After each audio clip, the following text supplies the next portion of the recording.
Et mon invité est Olivier Babot. Bonjour Olivier Babot. Bonjour. Vous êtes professeur à l'Université de Bordeaux, vous êtes président de l'Institut Sapiens, qui est un think tank qui veut peser sur le débat économique et social en France. Et vous publiez un essai au titre quand même assez surprenant, Éloge de l'hypocrisie. À tous ceux qui pensent que le titre provocateur cache un propos simplement ironique, eh bien pas du tout. C'est bel et bien votre pensée, vous affirmez. Et non, c'est bel et bien un éloge de l'hypocrisie que je veux composer sans phare, sans jeu de mots, sans recul implicite, ni narquoise distanciation. Vous voilà le porte-parole de l'hypocrisie. Oui, en effet, ça peut paraître tout à fait surprenant. Qu'est-ce qu'il y a de plus haïssable que l'hypocrite ? Car l'hypocrite est celui qui ment, en tout cas dans l'acception, on pourrait dire, populaire. Mais justement, je commence par souligner que l'hypocrite, étymologiquement, hypocritaille, ce sont les acteurs, ce sont ceux qui jouent, ceux qui portent un masque. Or, nous ne sommes pas trompés par un acteur au théâtre. Nous savons qu'il est un acteur, c'est tout à fait officiel, on a même souvent payé notre place, mais ça ne nous empêche pas d'être émus par le texte qui est dit, par la pièce qui est montrée, par l'histoire qui est racontée. En réalité, la vie ne mime pas le théâtre, c'est le théâtre, on le sait très bien, qui mime la vie. Parce que la vie est pleine de ces mises en scène, en réalité, que j'appelle ces hypocrisies.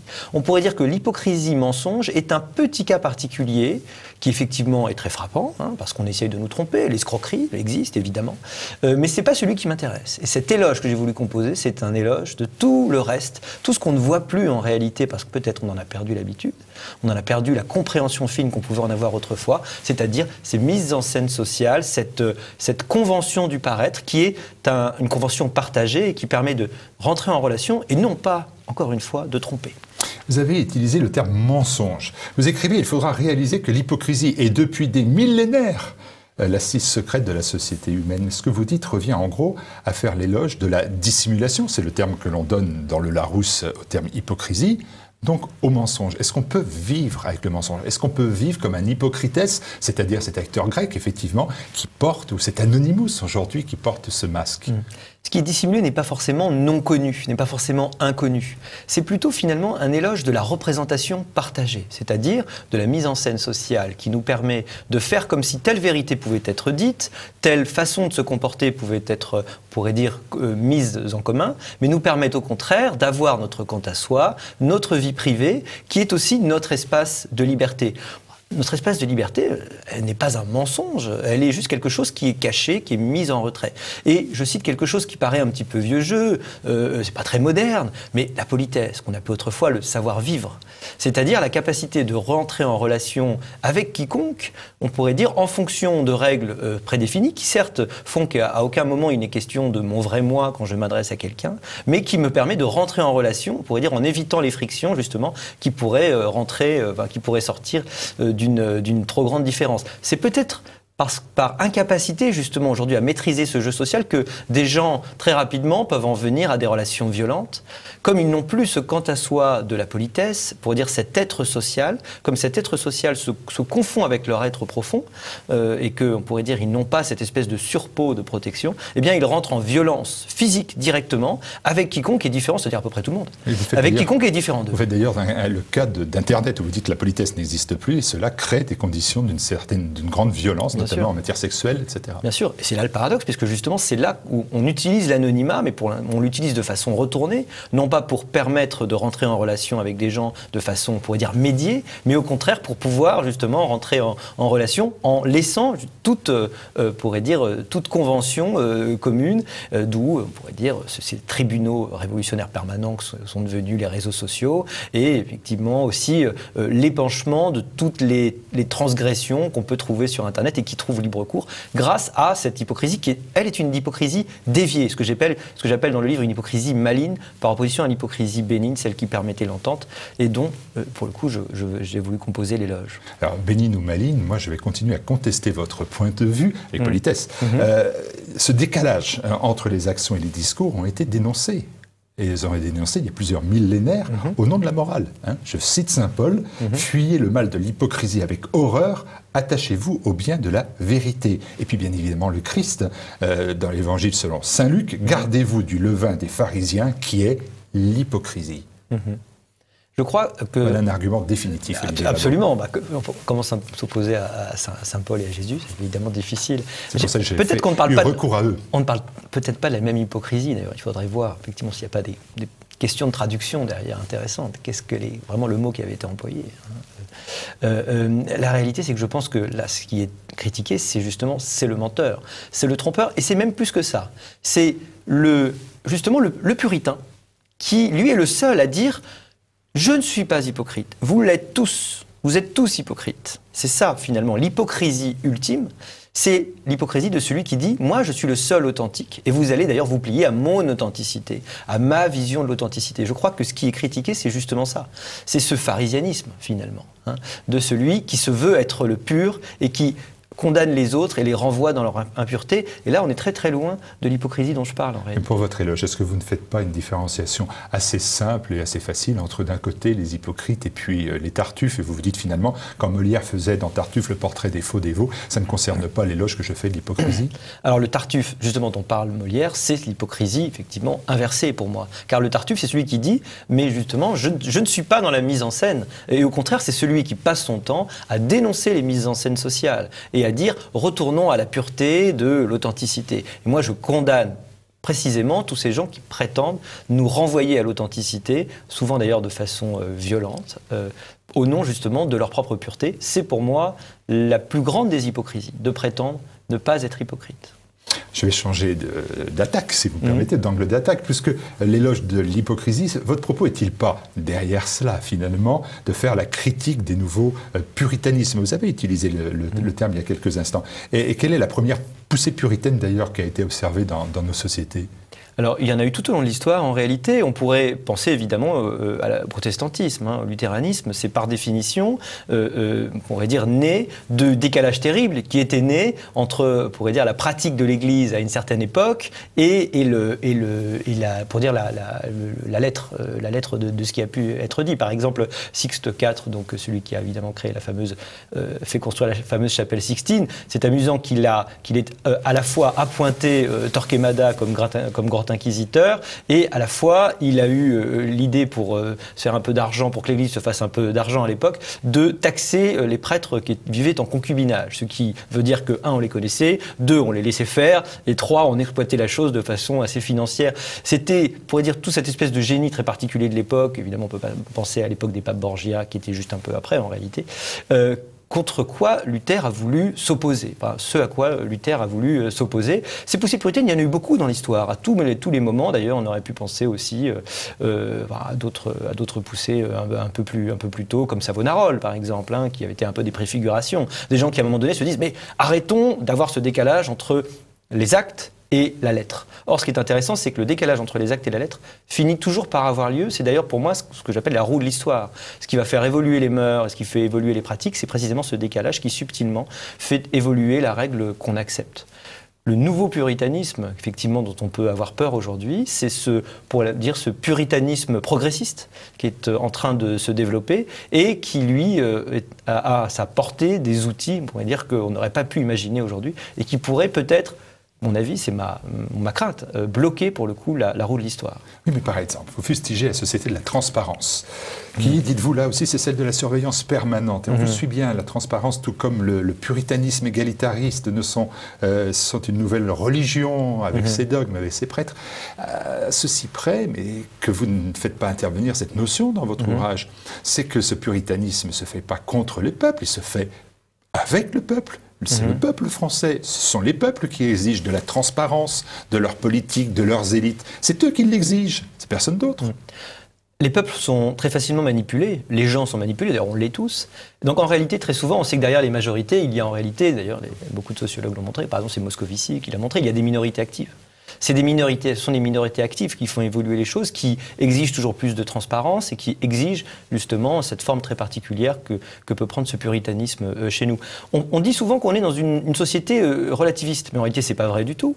On croit aujourd'hui au dogme que je pourrais appeler du néo-égalitarisme, de l'ultra-égalitarisme, n'est-ce pas, avec autant de force qu'on pouvait croire autrefois à tous les autres dogmes qui ont pu nourrir, on pourrait dire, par exemple les cathares, ou tous ces moments-là où les gens se prétendent les purs et veulent justement condamner l'impureté, quitte à ôter la vie des gens pour les rendre le plus purs possible. Effectivement, c'est la façon la plus rapide. Cette violence de la conversion, on l'a observée dans toute l'histoire. Et aujourd'hui, elle se traduit dans cette espèce de conviction puritaine qui fait qu'aujourd'hui, c'est très paradoxal. Il y a peu de temps, il y a 30-40 ans, quand j'étais jeune, donc quand je suis né plutôt d'ailleurs, mais on avait réouvert les enfers des bibliothèques. On rigolait, les enfers des bibliothèques, oh là là, c'était ridicule, une époque où on estimait que certains livres ne devaient pas être lus parce qu'ils étaient moralement impossibles, etc. On les a réouverts. Qu'est-ce qu'on fait aujourd'hui ? On les a fermés, pardon. Aujourd'hui, on est en train de rouvrir les enfers des bibliothèques. On est en train de réécrire les œuvres d'art. Évidemment, Carmen, dont on change la fin, par exemple, des auteurs de plus en plus qu'on ne voudra pas éditer. Je peux penser à Céline, par exemple, mais demain, pourquoi pas aussi Platon. Des statues qu'on va déboulonner parce que, à une époque, effectivement, ils ne s'étaient pas élevés contre l'esclavage, par exemple. On pourrait d'ailleurs dire, c'est le cas de Napoléon. Des gens qui, effectivement, n'ont pas correspondu au canon d'aujourd'hui. Finalement, nous réécrivons l'histoire comme l'ont fait toutes les civilisations avant nous, en réalité. C'est-à-dire essayer de relire toute l'histoire à l'aune de notre dogme présent. On n'a rien de très différent par rapport à ça, alors que pourtant, on se vit comme étant extrêmement ouvert et ayant eu paradoxalement tout l'apport de l'ethnologie, de la compréhension, de la très grande diversité des cultures. C'est assez paradoxal. J'en reste à cette transparence en politique. Elle est une garantie de la démocratie. On voit bien que la transparence dans la vie politique, par exemple française, est une exigence de démocratie. Alors vous venez ici me dire que c'est une exigence qui produit une forme de totalitarisme, si j'ai bien compris, de confiscation d'une démocratie. Je suis en réalité, comme tout le monde, partisan de la transparence, en particulier en matière d'utilisation des deniers publics, évidemment, parce que vous avez, on va dire, du mésusage, des détournements, et j'en suis tout à fait partisan comme tout le monde. Ce qu'il faut souligner en revanche, c'est qu'on se trompe en pensant que l'homme politique doit être l'homme authentique qui doit se montrer tel qu'il est au peuple. L'éloquence, c'est toujours une forme de mise en scène. Le raisonnement, c'est toujours une sorte de construction de ce qu'on pense, qui essaie de donner une idée de nos convictions, qui est parfois un peu loin de nos doutes réels, de nos hésitations. À un moment donné, un homme politique, il doit se mettre en scène. Or, aujourd'hui, de plus en plus, autrefois on l'acceptait probablement, en tout cas au moins tacitement, de plus en plus on exige que l'homme politique soit aussi l'homme réel. Or, finalement, c'est une mise en scène supplémentaire, la mise en scène de cette authenticité qu'on voit, qui est aujourd'hui, je pense, une des choses qui est en train de miner le plus la politique. Et on pourrait rajouter aussi une réflexion qui n'est pas très politiquement correcte non plus, mais qui est que la vraie démocratie n'a jamais existé en France et qu'en réalité ça a toujours été une assez petite minorité. Dans le meilleur des cas, on pourrait dire une sorte d'aristocratie des talents, une aristocratie éclairée. Dans le moins bon, évidemment, ça peut être une aristocratie tout court, une aristocratie de la naissance, qui finalement dirige la vraie démocratie, c'est-à-dire la vraie capacité de l'ensemble du corps social à décider. Elle est extrêmement difficile pour un peuple aussi grand que chez nous. Déjà à Athènes, alors qu'ils devaient être quelque chose comme 5000 citoyens, elle a été très difficile avec d'extrêmement mauvaises décisions qui ont pu être prises. Autre sujet qui est dans l'ouvrage, qui est important, qui tient une place importante, c'est le numérique. Vous dites qu'il donne des armes décisives à ceux qui veulent nous imposer soit leur vue, leurs idéologies, leur mode de vie. Le numérique qui permet une révision binaire du monde, qui façonne une société qui ne pense plus qu'en termes de zéro, ça c'est le mal bien évidemment, et de 1, c'est le bien. La caractéristique de ces néo-puritanismes, d'ailleurs comme tous les autres, c'est de penser la société de façon dichotomique, manichéenne. Il y a le bien et il y a le mal, nous représentons le bien, nous allons éradiquer le mal. Jusque-là, ils avaient des moyens assez limités, on pourrait dire, à leur portée pour convertir de force ou via l'idéologie les gens. Aujourd'hui, avec Internet, vous avez le moyen non seulement d'avoir on pourrait dire une propagande qui est beaucoup plus efficace, mais en plus d'avoir des systèmes de surveillance qui vont vous permettre d'imposer cette cohérence des actions, alors que justement, tout mon postulat est que nous sommes incohérents, nous avons plusieurs pour dire niveau de vérité, niveau d'être, un petit peu comme Proust parlait de sincérité successive, nous ne sommes pas les mêmes selon les moments. Et autrefois, justement, ces hypocrisies sociales nous permettaient d'être cette personne différente, d'ailleurs, selon les interlocuteurs. De plus en plus, dans cette société de verre, nous allons devoir être parfaitement cohérents dans tout notre être. Il y a quelque chose qui est absolument emblématique de ce mouvement, c'est évidemment le contrôle social technologique qui est en train de développer la Chine. Qui permet, via des caméras à reconnaissance faciale, de reconnaître les gens dans la rue et de sanctionner ceux qui, par exemple, jettent un papier, traversent en dehors des clous et, bien sûr, naturellement, transgressent de façon plus forte.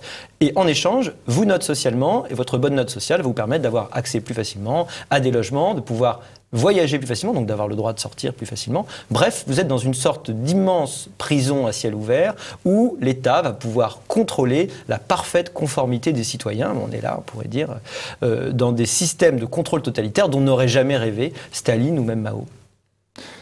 J'écoute avec intérêt ce que vous me dites. Et puis, il y a des fois, vous m'en voudrez pas, je me dis, est-ce que j'ai pas... Alors, je vois arriver le président de l'Institut Sapiens, je me dis, c'est un think tank, tout ça est moderne. Et puis, je me dis, finalement, il n'y a pas un côté un peu réac. Par exemple, il y a des pages pour s'en prendre aux émoticônes. Bon, c'est ces petits smileys, etc. Et tout, c'est dangereux quand même. Ça aide bien à terminer un SMS ou un texto. Non, et là, il faut dénoncer cela. C'est tout ce qui est le progrès et le mal, finalement. Alors, effectivement, ça fait très réac, d'autant plus qu'il m'arrive d'utiliser des émoticônes, je le confesse, mais toujours d'ailleurs avec un peu avec regret. Non, alors oui, bien sûr, oui, c'est une forme d'hypocrisie, c'est tout à fait vrai. Ou alors c'est plutôt une forme justement de cette hypocrisie bénigne qui est que parfois je fais le mal tout en étant conscient que je le fais. Et au moins cette conscience, c'est pour dire notre faiblesse en tant qu'être humain. On sait qu'on n'est pas toujours parfait. Au moins on le sait déjà, c'est-à-dire qu'on n'est pas le seul à prétendre moi je suis parfait et pur et les autres le sont pas. Mais en même temps, on en est conscient. Et par exemple, les émoticônes, ça procède quand même d'une dégradation du langage et d'une dégradation de la capacité à échanger. Quand vous êtes à Bordeaux, à l'université, vous leur dites écoutez, ne mettez pas des smileys parce que ça dégrade la société, ça vous dégrade vous-même. Non, je leur dis pas ça. Ils vous regardent en vous répondant. Je leur dis pas ça. En revanche, je leur dis. Ils ne sont pas en grève. Non, je ne crois pas qu'ils le soient d'ailleurs, mais les cours sont déjà finis. C'est les partiels la semaine prochaine, en revanche. Je leur dis qu'il faut garder cette capacité à pouvoir s'exprimer de façon nuancée. Le grand risque, c'est que nous soyons en train de sortir de la civilisation de l'écrit. Alors certes, on n'y est pas rentré il y a très très longtemps, quand on y pense, finalement, à partir de Gutenberg. Avant, la plupart des gens ne savaient pas écrire, probablement. Mais en tout cas, on est en train d'en sortir pour entrer dans une civilisation de la vidéo, on pourrait dire. On voit bien que beaucoup de gens, de plus en plus, je crois qu'en 2020, on est censé par Internet, on estime que 50% des requêtes sur les moteurs de recherche se feront par oral. C'est-à-dire qu'on n'aura même plus à faire l'effort de taper. Alors qu'aujourd'hui, pourtant, vous pouvez même taper en phonétique. Donc, c'est-à-dire que demain, vous n'aurez plus de relation avec l'écrit. Potentiellement, vous n'aurez quasiment plus de relation nécessaire ou obligatoire avec l'écrit. Et je crois que ce passage du texte à la vidéo va de pair avec, évidemment, un appauvrissement des capacités à penser la nuance. Quand vous appauvrissez le vocabulaire, quand vous appauvrissez le langage, vous appauvrissez aussi les capacités à réfléchir. Et la capacité du citoyen à réfléchir est pourtant fondamentale si on veut préserver ce régime, comme on l'a dit, extrêmement fragile, paradoxal, qu'est la démocratie. Vous écrivez enfin que vous ne voyez aucune raison qui pourrait empêcher que s'institue, en ce XXIe siècle, la société totalitaire de la conformité, que vous décrivez d'ailleurs tout au long de l'ouvrage. Et ça se termine comme ça. Oui. Alors, c'est pas très optimiste. En réalité, je passe successivement, encore, c'est des sincérités successives, mais c'est des hésitations pour le coup, d'abattement à un certain optimisme. Optimiste pourquoi? Parce que la vie a toujours trouvé, dans l'histoire, elle a toujours trouvé, on pourrait dire, son chemin. L'hypocrisie est toujours revenue. On sait aujourd'hui, par exemple, vous avez des gens qui sont obligés d'avoir un Facebook, donc il faut le citer, on pourrait dire professionnel, au sens où il faut que vous apparaissiez sur Facebook, et là vous y créez un personnage. Mais en même temps, ils se choisissent un pseudonyme et ont une sorte de deuxième Facebook qui, lui, est réservé à leurs vrais amis, etc. Donc, on pourrait dire que vous avez derrière cette espèce de mise en scène obligée, où je dis qu'on est un peu comme des acteurs enfermés sur scène, obligés en permanence de jouer et de ne plus être que des acteurs, en réalité. Vous avez la capacité de certains à se recréer des personnages. Peut-être que ça pourrait nous donner beaucoup d'espoir sur la capacité à retrouver de l'authenticité, donc du quant à soi et de la vie privée, derrière, on pourrait dire, cette terrible société de verre qui quand même progresse et du contrôle. En tout cas, mon livre très très modestement veut participer à cette prise de conscience qui permettrait peut-être d'y répondre et à chacun de nous de protéger cette vie privée et cette hypocrisie bénigne donc. Alors écoutez, je suis ravi, est-ce que vous concluez sur une note plus positive? Oui. Finalement, je ne sais pas si vous aurez fait preuve d'hypocrisie pour cela et que vous aurez mis le masque d'hypocrisie. Je ne sais pas, je vais peut-être changer d'avis en sortant du studio. Ça m'amènera à vous réinviter dans ce cas-là. J'invite tous les téléspectateurs à lire cet éloge de l'hypocrisie. Vous y trouverez beaucoup d'informations et beaucoup de raisons de réflexion pour vous-même et pour les vôtres. Merci Olivier Babot. Merci.